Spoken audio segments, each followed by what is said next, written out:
So, hi sir, can you introduce yourself please? Oh, I am Dr. Sanjib Chakraborty. I am a L&D specialist.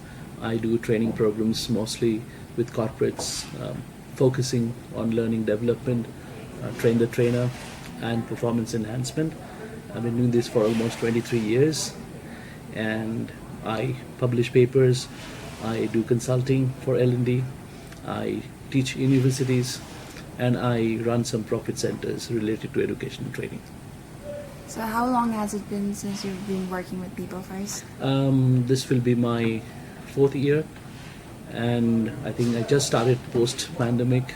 We did had other engagements before the pandemic, but I think more concrete, more focused ones started after the pandemic.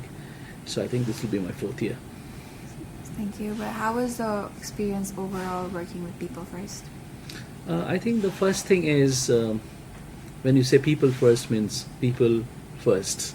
So I think that has been the attitude of the organization to ensure that your clients, your partners, your trainers, they're all placed at first, and they are the most important aspect of the organization.